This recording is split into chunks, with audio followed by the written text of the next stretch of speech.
So hi guys, welcome back to our channel. So for today's video guys, ay meron po tayong i-review na product na ginamit ng aking anak.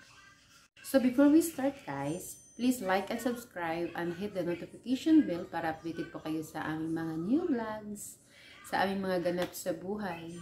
So let's proceed now.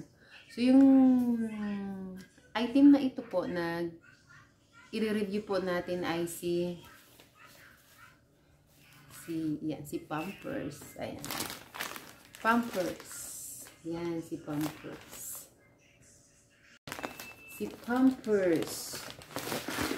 Rush Shield Pants. So, ito guys, hindi pa siya bukas.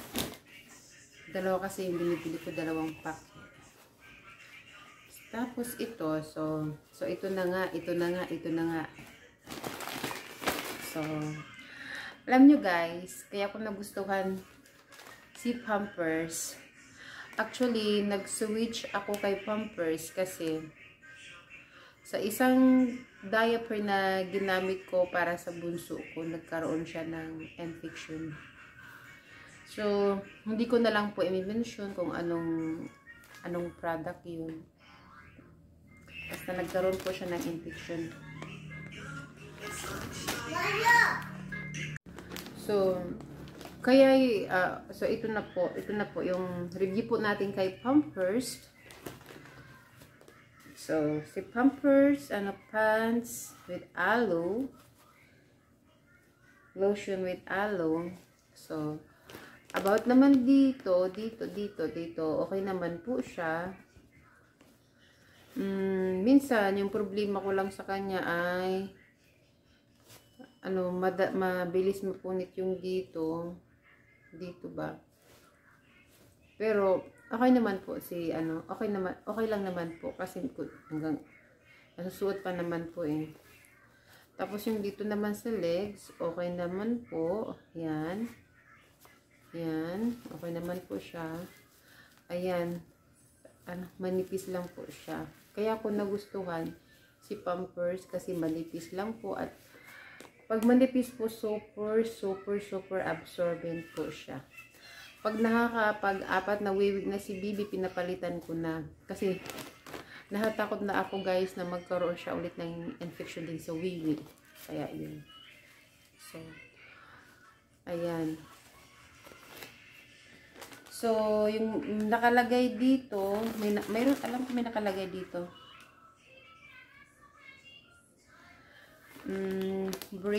Breathable and cotton like a cover wraps your baby skin with breathable comfort. So,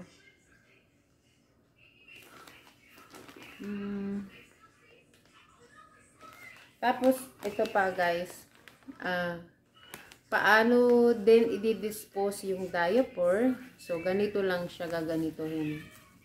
I-roll lang siya ng ganyan. Tapos diba dito yung sa side, yan. Pupunitin mo lang yan siya na ganyan. Ganyan, pupunitin mo lang siya ng ganyan. Ganyan, tapos ipapasok mo lang siya. Sayang kasi hindi pa ito gamit eh. Kaya yun, paano mag-dispose din ng diaper. So far, okay naman po si Pampers sa aking anak. At saka ito pa guys, gusto ko rin yung amoy ng Pampers. Gusto ko yung amoy ng Pampers diaper.